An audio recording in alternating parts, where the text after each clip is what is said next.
Matter sir?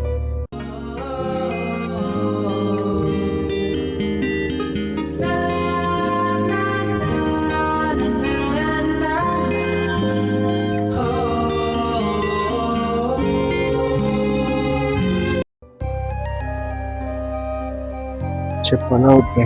ఏదైతే అదే చెప్పు.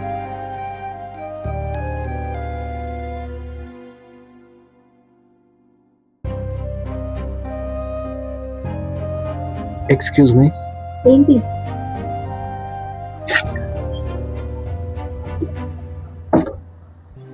ఏంటి సైట్ కొడుతున్నావా లేదా ప్రపోజలా?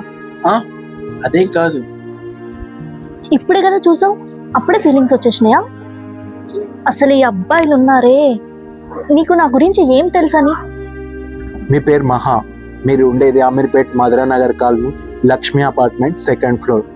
మీ ఫాదర్ పేరు రమణ, అతను ఒక లెక్చరర్. మీ మదర్ పేరు మల్లిక, ఆమె ఒక హోమ్ మేకర్. మీ తమ్ముడు శ్రావణ్, ఒక గర్ల్ ఫ్రెండ్ ఉంది, అది మీకు తెలియదు. ఆ గర్ల్ ఫ్రెండ్కి ఒక బాయ్ ఫ్రెండ్ ఉన్నాడు, అది మీ తమ్ముడికి తెలియదు. మీరు డైలీ వర్కౌట్స్ చేసిన తర్వాత బ్లాక్ టీ తాగుతారు. ఇంకో 2 రోజుల్లో మీరు ఎంఎస్సీ చేయడానికి యుఎస్ వెళ్తున్నారు. చాలా ఇంకా చెప్పాలా? వాట్? ఏం మాట్లాడుతున్నావు? Are you criminal?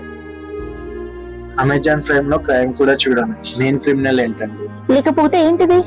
Any order please sir. యుద్ధం మధ్యలో ఐటమ్స్ సాంగ్ వచ్చినట్టు నువ్వేంటి రావతలకు? మీరు ఎలా చీప్ లుక్ ఇవ్వకండి. ఒక 5 minutes అయితే నేను మీకు అంతా అర్థమయ్యేలా చెప్తాను. చెప్పు, ఎలా తెలుసు చెప్పు. చెప్పడానికి ఏం లేదు, తెలుసుకోవాలనిపించింది, తెలుసుకున్నాను. Are you serious? అలా ఎలా తెలుసుకుంటావు? మేనేజ్ లేదా? మీ ఇంట్లో వాళ్ళని ఇలాగే చేస్తే మీరు ఊరుకుంటారా? Definitely no. నో అంట, తర్వాత లవ్ అంట. నాకు తెలియదు అనుకుంటున్నావా? Bloody cheap tricks. నేను అలాంటివని కాదు. నాకు నిన్ను లవ్ చేసే ఉద్దేశము లేదు, ప్రపోజ్ చేసే ధైర్యము లేదు. జస్ట్ నాకు నీ మీద నా ఫీలింగ్స్ చెప్తున్నాను అంతే. ఫీలింగ్సా? ఏం మాట్లాడుతున్నావు? సింపుల్. ఇప్పుడు నేను మీకు ప్రపోజ్ చేశాను అనుకోండి, మీరు రిజెక్ట్ చేశారనుకోండి, మీరు రిజెక్ట్ చేశారనే మైండ్ సెట్లో నాకు మీ మీద నా ఇంప్రెషన్ తగ్గొచ్చు. అందుకని నేను మీకు ప్రపోజ్ చేయను.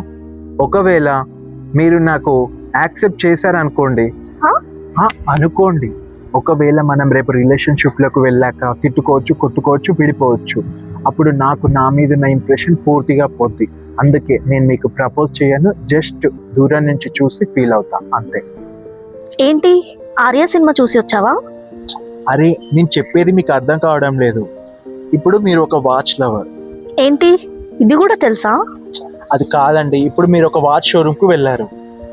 ఆ వాచ్ని మీరు కొన్నప్పుడు ఆ ఇష్టం డబుల్ అవుతుంది. ఆ తర్వాత ఆ ఇష్టం ఎన్ని రోజులు ఉంటుంది? 1 week, 1 month, 1 year. ఆ తర్వాత అది రెగ్యులర్ వాచ్. నేను ఇష్టంని బిల్డ్ చేస్తాను, కానీ ఇష్టంతో వచ్చే ప్రేమని కాదు. చూడు, నాకు ఆల్రెడీ బాయ్ ఫ్రెండ్ ఉండు, నేను వాడినే పెళ్లి చేసుకుంటా. ఇప్పుడు కూడా అలాగే చెప్తావా? మీకు మహేష్ బాబు అంటే చాలా ఇష్టం. అతడికి పెళ్ళి అయిపోయింది, అయినా కూడా అతని సినిమా చూడడానికి మీరు ఫస్ట్ షో వెళ్తారు కదా. ఆ ఇష్టమైతే ఇప్పుడు మారలేదు కదా. ఇది కూడా అంతే. చిన్నప్పుడు బుక్ ఏమైనా మింగావా? ప్రతిదీ లాజిక్ మాట్లాడుతున్నావు. లాజిక్ కాదు, నిజం మాట్లాడుతున్నా. నాకు తెలుసు నిజం. ఇంకోటి చెప్పనా? నీకు బాయ్ ఫ్రెండ్ ఉండేవాడు 2 months బ్యాక్, కానీ ఇప్పుడు బ్రేకప్ అయిపోయింది. ఇప్పుడు యుఎస్ వెళ్తున్నది కూడా అది మర్చిపోవడానికి. ఓ మై గాడ్, నా గురించి మీకు ఇన్ని తెలుసా? అసలు నా గురించి తెలుసుకొని ఏం చేస్తావు? ఏమో, అదే నాకు అర్థం కావడం లేదు. తెలుసుకోవడంలో ఇంత ఆనందం ఉందని మిమ్మల్ని చూసాకే తెలుసుకున్నాను. డౌట్ లేదు, బుక్ కాదు లైబ్రరీ మింగేసావు. అండ్ ఇంకొకటి, మీకు బ్రేకప్ అయిపోయిందని, మీ బాయ్ ఫ్రెండ్ ఎలా ఉన్నాడో అని మీరు బాధపడవలసిన అవసరం లేదు.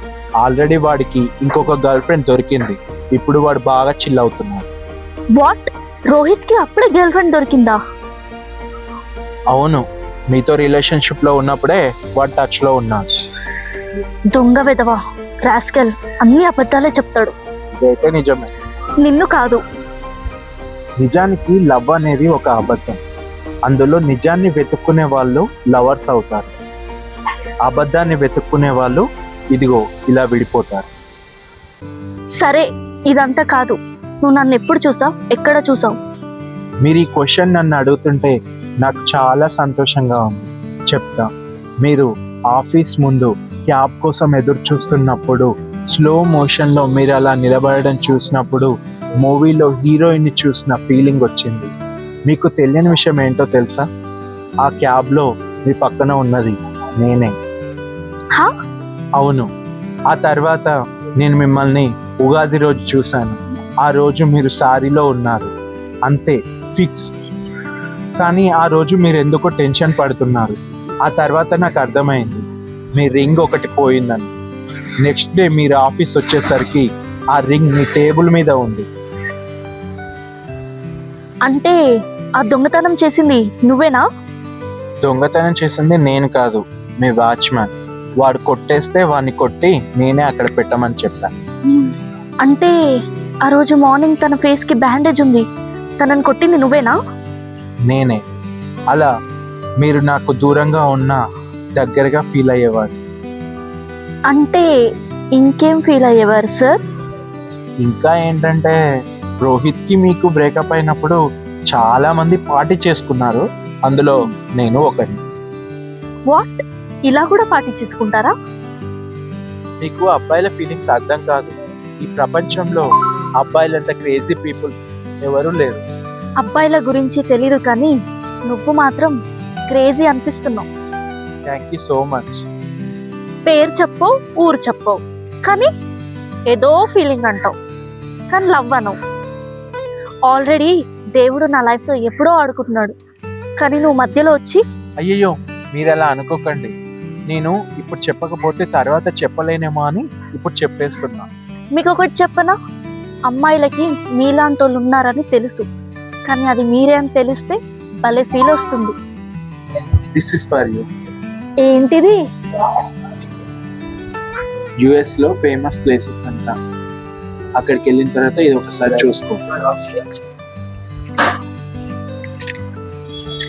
నాకు లవర్ ఉన్నా ఇంత కష్టపడేవాడు కాదేమో. Thank you. ఓకే, నాకు టైం అయిపోయింది. Happy journey, take care. ఏ ఆగు, వచ్చావు, మాట్లాడావు, వెళ్ళిపోతున్నావు. ఒక మనిషిని ఇంతలా ఆరాధించే మనుషులు ఉంటారని మిమ్మల్ని చూసాకే తెలిసింది. Give me your number. No.